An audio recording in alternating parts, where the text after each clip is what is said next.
बिस्मिल्लाहिर्रहमानिर्रहीम। Balance of trade off Pakistan हमारा topic है, ये जो हम डिस्कस करने जा रहे हैं। Let us consider first of all introduction of this topic. Balance क्या है?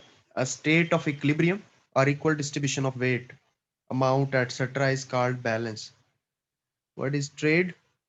The act or process of buying, selling or exchange commodities at either wholesale, within country or between countries, also called domestic trade or foreign trade, is called trade. Trade basically दो type की होती है, domestic भी हो सकती है, foreign भी हो सकती है। अब असल हमारा क्वेश्चन तो है बैलेंस ऑफ ट्रेड। तो बैलेंस ऑफ ट्रेड क्या, let we see the difference between the value of import and value of export over an year is called balance of trade. देखो, हम जब ट्रेड करते हैं तो दो चीजें हमारे पास होती हैं।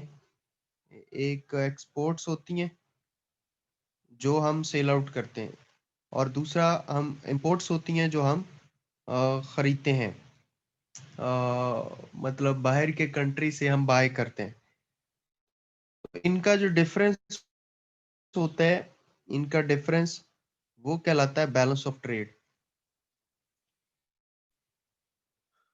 Calculating balance of trade, calculation मैंने आपको बता दी। कैलकुलेशन जो है वो कैसे होती है, ये भी आप कंसिडर कर सकते हैं कैलकुलेशन में। उसके अलावा ये भी आप कंसिडर कर सकते हैं, balance of trade is equal to value of imports minus value of exports. अब एक कॉन्सेप्ट होता है ट्रेड डेफिसिट का और ट्रेड सरप्लस का। ये भी समझने की कोशिश करते हैं कि ट्रेड सरप्लस क्या होता है और ट्रेड डेफिसिट क्या होता है। A country that imports more goods and services than its exports in terms of value has a trade deficit। यानी अगर एक्सपोर्ट्स माइनस इंपोर्ट्स नेगेटिव में आ जाए, जिसकी हम ऊपर बात कर रहे थे, ये अगर नेगेटिव में आ जाए यानी आपकी इंपोर्ट्स ज्यादा हो और आपकी एक्सपोर्ट्स कम हो, तो फिर आपका ट्रेड बैलेंस जो है वो डेफिसिट कहलाता है। मतलब मैं इस टेक्स्ट की बात कर रहा हूँ, country that imports more goods and services that its expo than its exports in terms of value has trade deficit. Conversely, a country that exports more goods and services, यानी वो मुल्क जो ज्यादा गुड्स एंड सर्विसेज, ज्यादा quantity में goods and services export करता है और इंपोर्ट कम करता है, उसे हम कहते हैं कि उसका जो ट्रेड बैलेंस है वो सरप्लस में। यानी कहने का मतलब ये कि एक्सपोर्ट्स माइनस इंपोर्ट्स का जब आंसर पॉजिटिव में आ जाए, कोई भी पॉजिटिव वैल्यू आ जाए, तो हम कहते हैं कि उसका जो ट्रेड बैलेंस है वो किस में है, वो सरप्लस में है। तो balance of trade is the largest component of balance of payment. और बैलेंस ऑफ पेमेंट का जब अकाउंट बनता है इंटरनेशनल ट्रेड में, उसमें एक बड़ा कंपोनेंट बैलेंस ऑफ ट्रेड समझा जाता है। अभी जो बैलेंस ऑफ ट्रेड है करंटली पाकिस्तान का, वो सरप्लस में आ गया। तो उम्मीद करता हूँ कि अल्लाह के फजलो करम से ऐसे जो है ना सरप्लस में ही रहे, ताकि हम यहाँ पाकिस्तान के अंदर भी खुशहाली आए। तो ये चीज आपको क्लियर होगी कि बैलेंस ऑफ ट्रेड होता क्या है, और उसकी कैलकुलेशन में दो टाइप्स होती है बैलेंस ऑफ ट्रेड की। एक ट्रेड डेफिसिट होता है और एक ट्रेड सरप्लस होता है। अब हिस्ट्री की हम बात करते हैं, क्योंकि क्वेश्चन में ये था कि ओवर टाइम आप बैलेंस ऑफ ट्रेड की बात करें कि पाकिस्तान का जो बैलेंस ऑफ ट्रेड है ओवर द टाइम आप हिस्ट्री में बताएं। तो एक तो जनरल व्यू मैं आपके साथ शेयर करना चाहता हूं कि हिस्ट्री में, पाकिस्तान की हिस्ट्री में सिंस फिफ्टीज मतलब 1950 से लेकर आज तक सिर्फ 4 ऐसे टाइम्स आए हैं जब पाकिस्तान का ट्रेड बैलेंस सरप्लस में गया। 4 ऐसे टाइम पीरियड्स आए। एक अयूब खान का दौर था फिफ्टीज वाला, जिसमें ट्रेड बैलेंस पाकिस्तान का 50s में गया, सॉरी सरप्लस में गया, बेहतर हुआ, और ग्रीन रेवोल्यूशन भी आया था। एक 70s का दौर था, 70s 80s का दौर था। उस वक्त ऑलमोस्ट कोई गवर्नमेंट थी, इनकी गवर्नमेंट थी जियाउल हक और भुट्टो की कंट्रोवर्सी, मतलब इस डिकेड की मैं बात कर रहा हूँ। उसमें एक दफा पाकिस्तान का जो ट्रेड बैलेंस था वो सरप्लस में गया। यानी ये मैं आपके आर्गुमेंट के लिए आपको बता रहा हूँ, ताकि ये आपके नॉलेज में रहे, जहां कहीं आप इसे फिट करना चाहें अपने क्वेश्चन में कर सकें। उसके अलावा मुशर्रफ दौर में 2003 में पाकिस्तान का ट्रेड बैलेंस सरप्लस में आया था। 2003 की बात कर रहा हूँ, ट्रेड बैलेंस उस वक्त सरप्लस में आया था। अभी जो पीटीआई की गवर्नमेंट है, इमरान खान साहब की गवर्नमेंट है, तो इसमें अभी ये दावा किया जा रहा है, अभी राइट नाउ में आज ही टीवी पे सुन रहा था कि ट्रेड बैलेंस करंट अकाउंट जो है वो सरप्लस में आ गया, वो फेवरेबल हो गया। तो ये लेटेस्ट हिस्ट्री जो है वो मैं आपको वर्बली बता रहा हूँ। तो उसके अलावा फर्दर जो है यहाँ पे आपके सामने जो स्लाइड आ रही है, फॉरेन ट्रेड स्टार्ट्स फ्रॉम 1950। चूंकि हमारी फॉरेन ट्रेड स्टार्ट ही 1950 में हुई थी, तो Pakistan become member of WTO on 1/1/1995। Pakistan world trade organization का मेंबर 95 में बना, यानी 1 जनवरी 1995 में। Balance of trade of Pakistan is continuously suffering from trade deficit fiscal year 1973 till now। यानी 73 से लेकर आज तक डेफिसिट में ही रहा है पाकिस्तान का ट्रेड बैलेंस। चाहे हम अपने हमसाया मुल्क इंडिया से ट्रेड करें या बाकी दुनिया से करें, हमारा जो ट्रेड डेफिसिट ही रहा है हमेशा, except that of four time periods जो मैं अभी आपको बता चुका हूं। एक 50s का, एक 70s का, और उसके अलावा एक 2003 का, और नंबर 4 पे अभी जो करंट टाइम पीरियड चल रहा है। मैं 2020 की राइट नाउ दिसंबर 2020 की बात कर रहा हूँ कि दिसंबर 2020 में भी पाकिस्तान का ट्रेड बैलेंस इस वक्त सरप्लस में है। तो ये बात क्लियर होगी। अब टाइप्स ऑफ ट्रेड जो होती है वो कितनी किस्म की होती है, बेसिकली दो किस्म की ट्रेड होती है। डोमेस्टिक ट्रेड होती है और इंटरनेशनल ट्रेड होती है। डोमेस्टिक ट्रेड की आगे दो टाइप्स हैं। जो डोमेस्टिक ट्रेड है उसकी आगे फर्दर दो टाइप्स हैं। डोमेस्टिक ट्रेड होलसेल में भी हो सकती है, और डोमेस्टिक ट्रेड जो है वो रिटेल में भी हो सकती है। इसी तरह जो इंटरनेशनल ट्रेड है उसकी तीन टाइप्स हैं।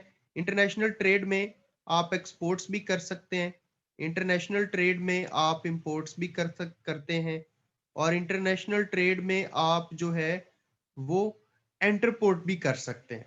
अब एक्सपोर्ट्स का आपको पता होगा कि एक्सपोर्ट का मतलब ये है कि हम जब अपनी प्रोडक्ट्स को सेल आउट करते हैं across the border other countries को।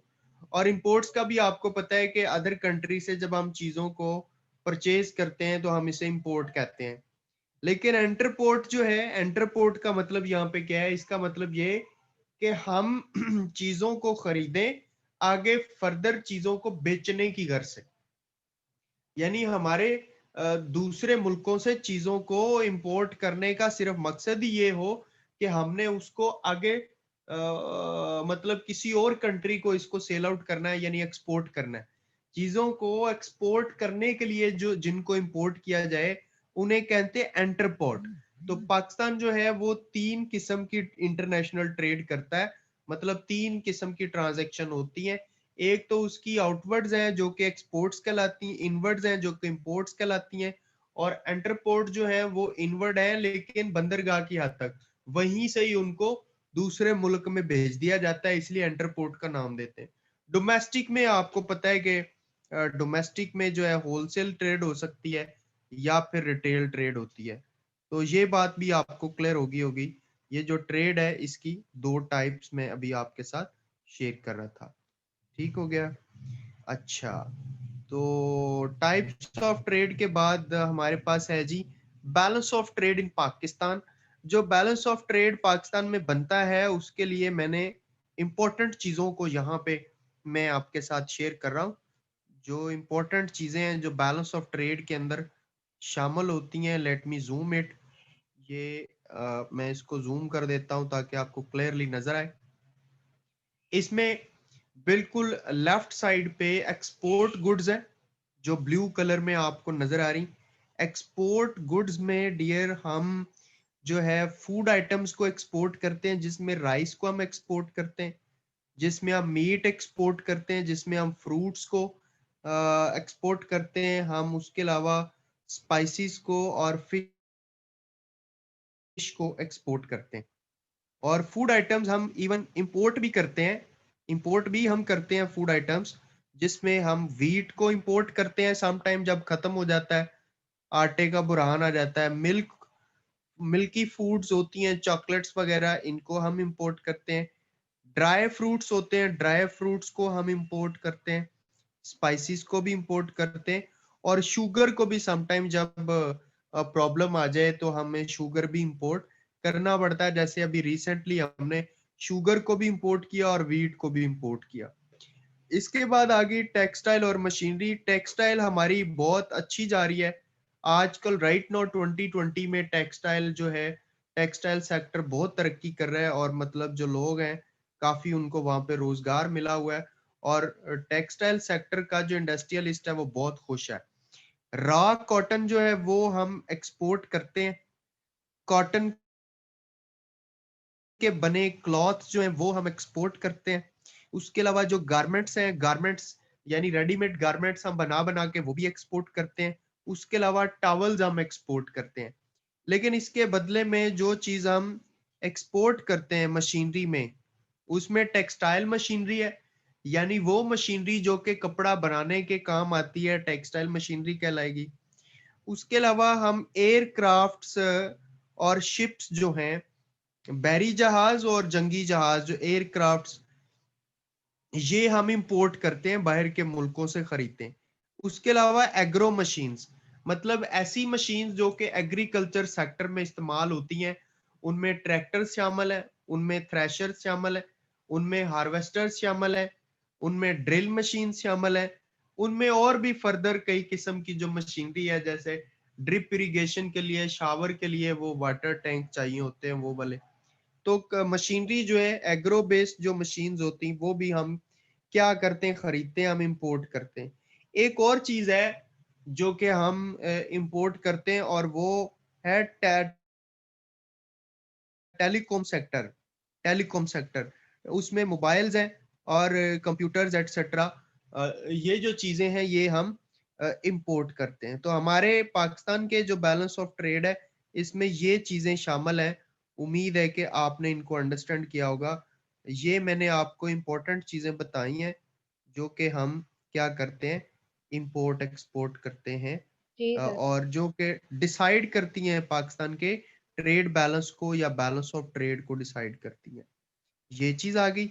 इसके अलावा कुछ और भी चीजें अभी बचती हैं, लेट मी जूम इट,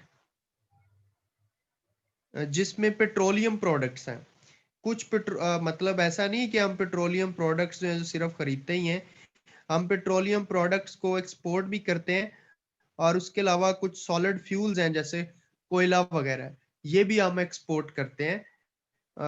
और इसके अलावा कुछ पेट्रोलियम प्रोडक्ट्स ऐसी हैं जो हम इंपोर्ट करते हैं, जैसे पेट्रोल की मैं बात करूं या डीजल की बात करूं या हाई ऑक्टेन की बात करूं। इसके अलावा पेट्रोलियम क्रूड क्रूड ऑयल्स जो हैं वो भी हम इंपोर्ट करते हैं। इसके अलावा जो अदर मैन्युफैक्चरर्स हैं, मतलब वो हम एक्सपोर्ट करते हैं, जिसमें स्पोर्ट्स गुड्स हैं। स्पोर्ट्स गुड्स में पाकिस्तान बहुत मशहूर है। मतलब पाकिस्तान का बना हुआ फुटबॉल जो है वो वर्ल्ड कप पे इस्तेमाल होता है। और दुनिया में पाकिस्तान के फुटबॉल से बड़े बड़े फुटबॉल के मैचेस खेले जाते हैं। उसके अलावा आप कह लें कि कारपेट्स पाकिस्तान की बड़ी मशहूर है। कारपेट्स जो हैं वो पाकिस्तान बना के एक्सपोर्ट करता है। और उसके अलावा chemical and pharma, even pharma और केमिकल जो है वो भी काफी पाकिस्तान एक्सपोर्ट करता है। इसके अलावा अब तो पाकिस्तान की इंजीनियरिंग गुड्स भी हैं, वो भी पाकिस्तान एक्सपोर्ट करता है। लेकिन वहां से हम जो चीजें इंपोर्ट करते हैं उनमें मोटर व्हीकल्स हैं बड़े पैमाने पे। उसके अलावा जो इलेक्ट्रिकल अप्लायंसेस हैं वो हम वहां से दूसरे मुल्कों से हम इंपोर्ट करते हैं।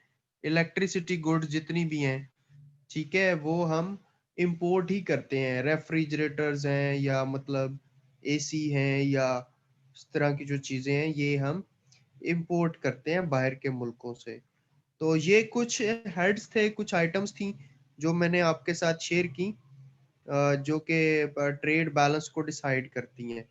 अब यहाँ पे कुछ डाटा मैंने 2019 और 2020 के अलावा का शेयर किया है, जी। और ये मुख्तलिफ मुल्कों का डाटा है, क्योंकि ओवर टाइम और कंपैरिजन के हिसाब से उसने पूछा था कि आप कंपेयर भी और कंट्रास्ट भी करें। तो इसमें कुछ कंट्रीज हैं जैसे चाइना, इंडिया, यूके, यूएस और पाकिस्तान है, इनका कंपैरिजन जो है वो किया हुआ है, 2018 तक किया हुआ है। 19 में भी डेफिसिट में था पाकिस्तान का ट्रेड बैलेंस, अभी सरप्लस में है, इसलिए मैंने ये दोनों लेटेस्ट जो है ना फिगर्स अभी नहीं ली। तो इसमें अगर आप देखें तो ये है comparison with different countries of the world, जिसमें एक यूके और यूएस है जो डेवलप्ड नेशंस में आते हैं, और चाइना और इंडिया इमर्जिंग इकोनॉमीज में आते हैं। तो ये तीनों किस्म की इकोनॉमीज मैंने ली हैं। चाइना इमर्जिंग इकोनॉमी है, इंडिया डेवलपिंग है, और पाकिस्तान भी डेवलपिंग है, और जो यूएस यूके है वो डेवलप्ड इकोनॉमीज है। तो तीनों किस्म की इकोनॉमीज को लेके मैंने यहाँ पे ये कंपैरिजन आप देख रहे हैं, इसमें जो इनके एक्चुअल ट्रेड है, और जो उनकी प्रीवियस ट्रेड है, और जो उनकी हिस्ट्री की हाईएस्ट हाईएस्ट मतलब उनके जो ट्रेड वॉल्यूम है जो लोवेस्ट है, और कहाँ कहाँ से कंपैरिजन किया हुआ है। जो इसमें चाइना है, चाइना का कंपेयर हमने लिया डेटा 1981 से 2018 का, और जो इंडिया का डेटा है वो 57 से 2018 का लिया हुआ है। क्योंकि चाइना जो है वो आजाद ही 80s में हुआ था ना, तो तब से जब से का चाइना आजाद हुआ है तब से का चाइना का डेटा लिया हुआ है। और चूंकि इंडिया जो है 50s मतलब 47 48 में हमसे सेपरेट हुआ था, और उनके भी मसाइल रहे हमारी तरह, लेकिन 50 से बकायदा तौर पे उनकी इकोनॉमी जो है वो ऑपरेट करना शुरू हो गई। तो 57 से इंडिया का डाटा है उसका एवरेज शो किया गया है। और उसके अलावा यूके का जो है वो 1955 से 2018 तक का है, और यूएस का 1950 से 2018 का है, और उसके अलावा पाकिस्तान का भी 57 से 2018 तक का है। तो इसमें जो है ना ये कंपैरिजन किया गया है अपनी अपनी इनकी करेंसीज में, इनमें डिफरेंस लिया गया है।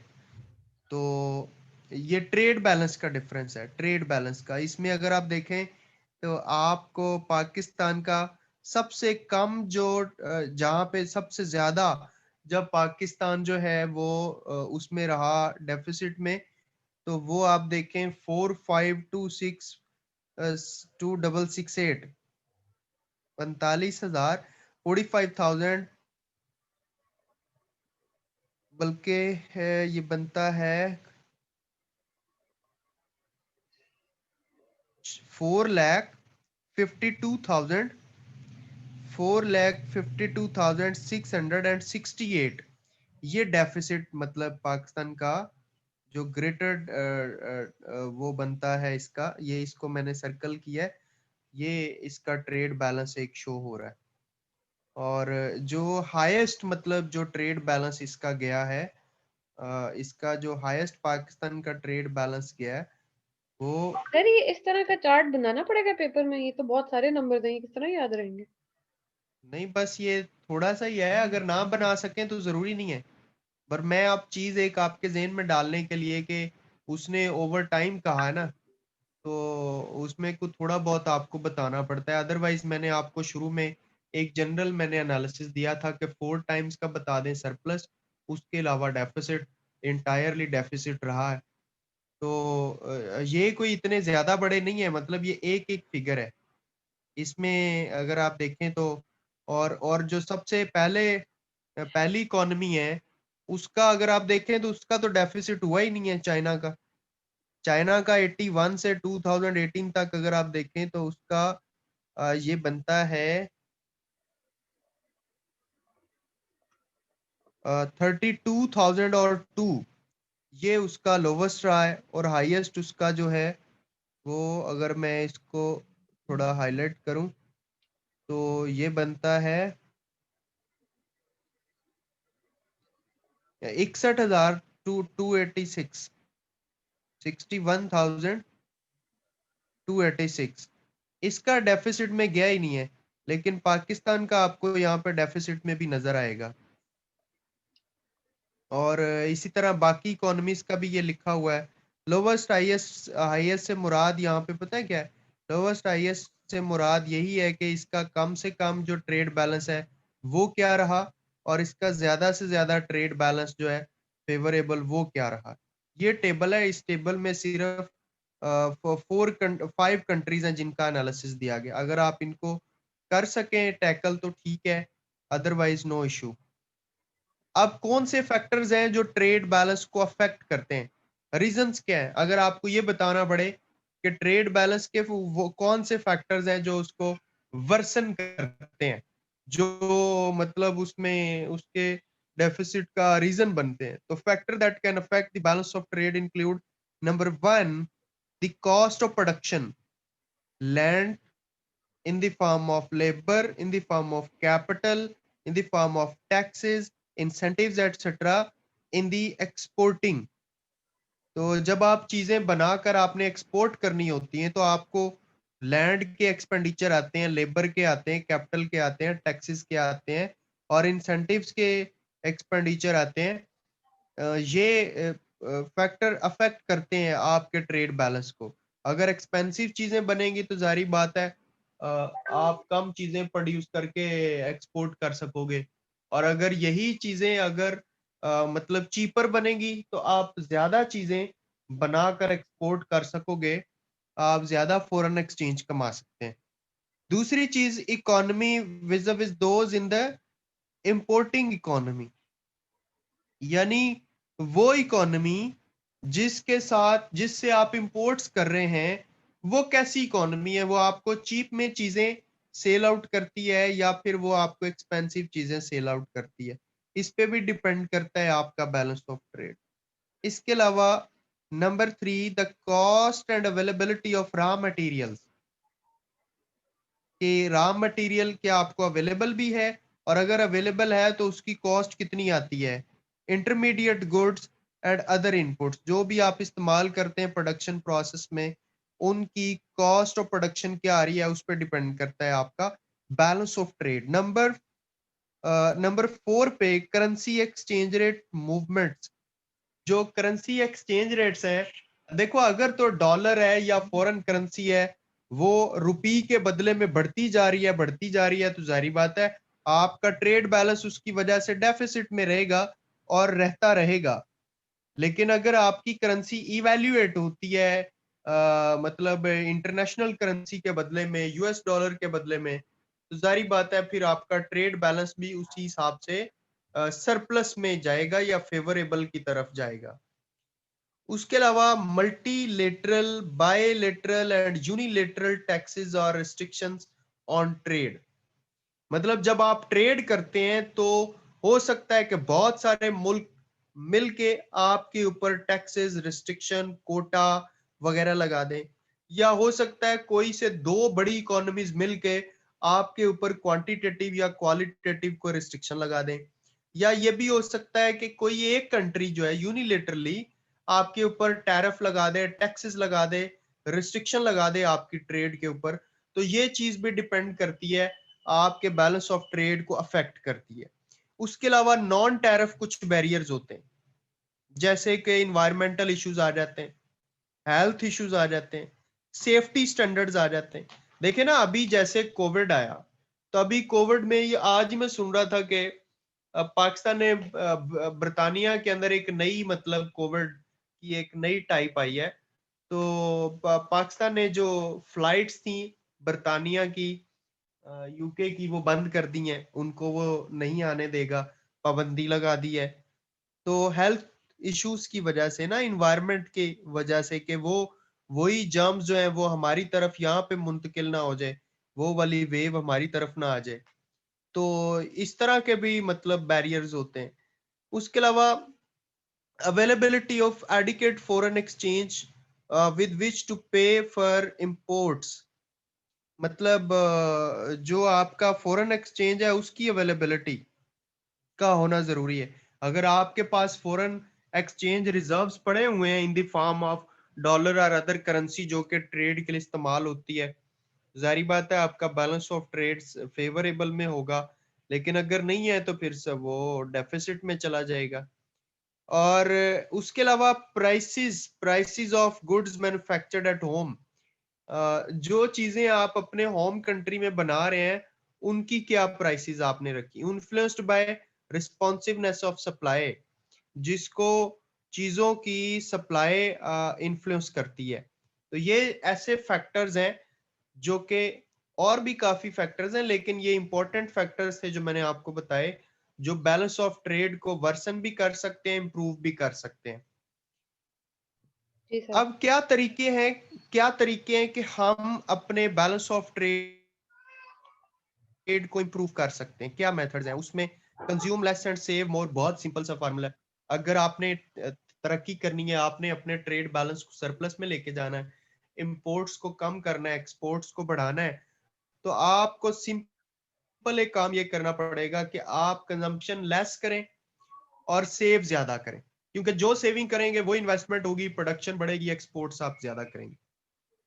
उसके अलावा depreciate the exchange rate, exchange rate को डिप्रिसिएट करें आप। एक्सचेंज रेट की डिप्रिसिएशन का क्या मतलब है कि ऐसा डिप्रिसिएशन जो आपकी फेवर में हो।